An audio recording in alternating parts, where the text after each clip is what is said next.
എല്ലാ വിദ്യാർത്ഥികൾക്കും പുതിയൊരു വീഡിയോയിലേക്ക് സ്വാഗതം. ഈ വർഷത്തെ +2 പബ്ലിക് എക്സാമിനേഷൻ റിസൾട്ട് ഇന്ന് വൈകിട്ട് 3 മണിക്ക് വിദ്യാഭ്യാസ മന്ത്രി പ്രഖ്യാപിക്കും. അപ്പോൾ വിദ്യാർത്ഥികൾക്ക് keralaresults.nic.in അതുപോലെ തന്നെ വിദ്യാർത്ഥികൾക്ക് സഫലം 2024 മൊബൈൽ ആപ്ലിക്കേഷൻ result.kite.kerala.gov.in അതുപോലെ തന്നെ വിദ്യാർത്ഥികൾക്ക് DHSC kerala.gov.in എന്നിങ്ങനെയുള്ള വെബ്സൈറ്റുകൾ വഴി നിങ്ങൾക്ക് ഈ വർഷത്തെ +2 പരീക്ഷാഫലം അറിയാവുന്നതാണ്. അപ്പോൾ വിദ്യാർത്ഥികൾ ചോദിക്കുന്ന കാര്യമാണ്, ഈ ഒരു +2 പരീക്ഷയിൽ A+ ലഭിക്കാൻ അല്ലെങ്കിൽ ജയിക്കാനായിട്ട് ഏത് ഗ്രേഡാണ് നേടേണ്ടത് എന്നുള്ളത്. അപ്പോൾ നിങ്ങൾക്ക് ജയിക്കാനായിട്ട് 30% TE മാർക്ക് മിനിമം നേടിയിരിക്കണം എന്നുള്ളതാണ് നിബന്ധന. അപ്പോൾ TE മാർക്ക് എന്ന് പറയുന്നത് നിങ്ങൾക്ക് ഓൾറെഡി അറിയാവുന്നതാണ്. അതായത് 60 മാർക്ക് വിഷയത്തിലാണെങ്കിൽ 2 വർഷം കൂടി ടോട്ടൽ നിങ്ങൾക്ക് 36. ഒരു വർഷം നിശ്ചിത മാർക്ക് വാങ്ങിക്കണം എന്നുള്ള നിർബന്ധമല്ല. നിങ്ങൾക്ക് ഒരു വർഷം ചിലപ്പോൾ 28 മാർക്കും രണ്ടാം വർഷം ചിലപ്പോൾ 8 മാർക്കാണ് കിട്ടിയതെങ്കിൽ ടോട്ടൽ 36 ഉണ്ടെങ്കിൽ അത് നിങ്ങൾ ആ ഒരു സബ്ജക്റ്റ് ജയിക്കും. അതുപോലെ തന്നെ 80 മാർക്കാണെങ്കിൽ 48 മാർക്കാണ് വേണ്ടത്. ഒരു വർഷം നിങ്ങൾക്ക് 20 മാർക്കും രണ്ടാം വർഷം 28 മാർക്കും ലഭിക്കുകയാണെങ്കിലും നിങ്ങൾ ആ ഒരു 48 ടോട്ടൽ ലഭിക്കുകയാണെങ്കിൽ നിങ്ങൾ ആ ഒരു സബ്ജക്റ്റ് ജയിക്കുന്നതാണ്. ഇനി നമുക്ക് A+ ലഭിക്കാനായിട്ട് എത്ര മാർക്കാണ് നിങ്ങൾ നേടേണ്ടത് എന്നുള്ള കാര്യം നമുക്ക് നോക്കാം. A+ ലഭിക്കണമെങ്കിൽ നിങ്ങൾക്ക് ആകെ മാർക്ക് നിങ്ങൾക്ക് അതായത് TEയും CEയും PEയും അതുപോലെ ഗ്രേസ് മാർക്ക് ഉണ്ടെങ്കിൽ ഗ്രേസ് മാർക്കും ടോട്ടൽ കൂട്ടിയിട്ട് നിങ്ങൾക്ക് ഈ ഒരു 180 മുതൽ 200 വരെ മാർക്ക് നേടിയിരിക്കണം. അതുപോലെ A ഗ്രേഡ് കിട്ടണമെങ്കിൽ 160 മുതൽ 179 വരെ മാർക്കാണ് നേടിയിരിക്കേണ്ടത്. B+ ലഭിക്കാനായിട്ട് 140 മുതൽ 159 വരെ മാർക്കും B ഗ്രേഡ് കിട്ടാണെങ്കിൽ 120 മുതൽ 139 വരെ മാർക്കുമാണ് നേടേണ്ടത്. അതുപോലെ C+ കിട്ടണമെങ്കിൽ 100 മുതൽ 119 വരെ മാർക്ക് നേടിയിരിക്കണം. ഈ ഒരു ഘട്ടം മുതൽ കറക്റ്റായിട്ട് നൽകിയിട്ടുണ്ട് 30% TE മാർക്ക് നൽകണം.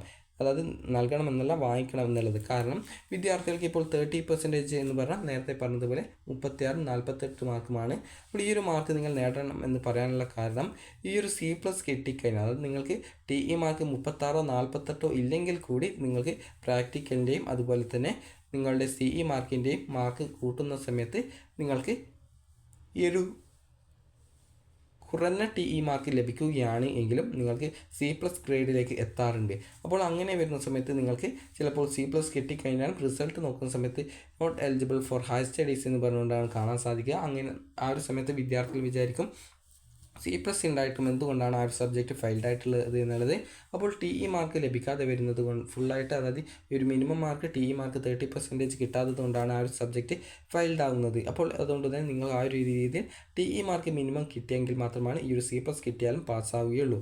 അപ്പോൾ ഈ C+ കിട്ടാനായിട്ട് 100 മുതൽ 119 വരെ മാർക്കും C കിട്ടാനായിട്ട് 80 മുതൽ 99 വരെ മാർക്കും D+ കിട്ടാനായിട്ട് 60 മുതൽ 79 വരെ മാർക്കും D കിട്ടാനായിട്ട് 40 മുതൽ 59 വരെ മാർക്കുമാണ് നേടേണ്ടത്. അതുപോലെ E ഗ്രേഡ് കിട്ടാനായിട്ട് നിങ്ങൾക്ക് 40 മാർക്കിൽ താഴെ ലഭിച്ചാൽ E ഗ്രേഡ് കിട്ടും. അപ്പോൾ ഈ ഒരു D+ ഗ്രേഡ് മിനിമം നേടിയിരിക്കണം. D+ കിട്ടിയിട്ടില്ലെങ്കിൽ ആ ഒരു വിദ്യാർത്ഥി ആ ഒരു സബ്ജക്റ്റ് തോൽക്കുന്നതായിരിക്കും. അതായത് D+ മാത്രമല്ല ഈ ഒരു C+ മുതൽ C, D+ എന്നിങ്ങനെയുള്ള ഗ്രേഡ് ലഭിച്ചു കഴിഞ്ഞാലും മിനിമം ഈ ഒരു TE മാർക്ക് 30% നേടിയെങ്കിൽ മാത്രമാണ് വിദ്യാർത്ഥികൾ ആ ഒരു സബ്ജക്റ്റ് ജയിക്കുകയുള്ളൂ. കാരണം TE മാർക്ക് കുറഞ്ഞാലും CEയും PEയും കൂട്ടുന്ന സമയത്ത് നിങ്ങൾ ആ ഒരു സബ്ജക്റ്റ് പാസ്സാവാനല്ല ഈ ഒരു രീതിയിൽ C+, Cയോ D+ കിട്ടാനുള്ള ചാൻസ് ഉണ്ട്. പക്ഷേ മിനിമം മാർക്ക് TE മാർക്കിനത്തിൽ വാങ്ങാതെ ഇരിക്കുകയാണെങ്കിൽ ആ ഒരു സബ്ജക്റ്റ് വിദ്യാർത്ഥി തോൽക്കുന്നതായിരിക്കും. അതുപോലെ വിദ്യാർത്ഥികൾ ജയിക്കാനായിട്ട് ആകെ വാങ്ങിക്കേണ്ടത് 30% TE മാർക്കും അതുപോലെ തന്നെ ടോട്ടൽ മാർക്ക് നോക്കുന്ന സമയത്ത് അതായത് PEയും TEയും അതുപോലെ CE ഉണ്ടെങ്കിൽ CE മാർക്കും ടോട്ടൽ നോക്കുന്ന സമയത്ത് D+ ഗ്രേഡോ അതിൽ മുകളിലോ ലഭിച്ചിട്ടുണ്ടായിരിക്കണം. അതേപോലെ 30% മാർക്ക് ഓരോ വിഷയങ്ങൾക്കും ഈ ഒരു TE മാർക്കിനത്തിൽ നേടിയിരിക്കണം എന്നും പറഞ്ഞിട്ടുണ്ട്. അതുപോലെ തന്നെ വിദ്യാർത്ഥികൾക്ക് ഈ ഒരു CEയും അതുപോലെ തന്നെ PEയും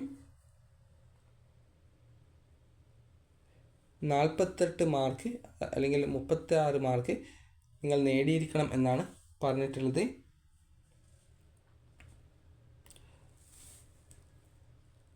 അതായത് ഈ ഒരു CEയും അതുപോലെ പ്രാക്ടിക്കലും സെപ്പറേറ്റ് ആയിട്ട് 48ഉം അതുപോലെ 36ഉം വേണം എന്ന് പറഞ്ഞിട്ടില്ല. അതിന് പകരം വിദ്യാർത്ഥികൾ ഈ ഒരു 30% മാർക്കാണ് TE മാർക്കിനത്തിൽ നേടേണ്ടത്. അതുപോലെ തന്നെ വിദ്യാർത്ഥികൾക്ക് ഈ ഒരു അതായത് D+ ഗ്രേഡ് എങ്കിലും കിട്ടിയാൽ മാത്രമേ ആ ഒരു സബ്ജക്റ്റ് വിദ്യാർത്ഥികൾ ജയിക്കുകയുള്ളൂ. അതായത് D+ന് മുകളിൽ തന്നെ നിങ്ങൾക്ക് ആ ഒരു ഗ്രേഡ് ലഭിക്കും. ഈ ഒരു രീതിയിൽ 30% TE മാർക്ക് നേടുന്ന സമയത്ത് തന്നെ. അതുപോലെ തന്നെ വിദ്യാർത്ഥികൾ ബയോളജിക്ക് തന്നെ സുവോളജി, ബോട്ടണി എന്നിങ്ങനെ രണ്ടായിട്ട് നൽകിയിട്ടുണ്ട്. അതിൽ നിങ്ങൾ രണ്ടും സെപ്പറേറ്റായിട്ട് നേടേണ്ട ആവശ്യമില്ല. ഈ ഒരു ടോട്ടലായിട്ട് നിങ്ങൾ D+ ഗ്രേഡോ അതിന് മുകളിലോ നേടിയാൽ മതിയാകും.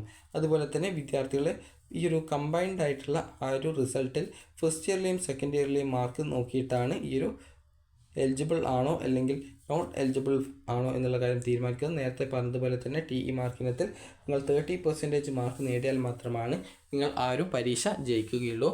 അപ്പോൾ വിദ്യാർത്ഥികൾക്ക് ഈ ഒരു വീഡിയോ ഉപകാരപ്രദമായിട്ടുണ്ടെങ്കിൽ ലൈക്ക് ചെയ്യുക, ഷെയർ ചെയ്യുക. Thank you for watching.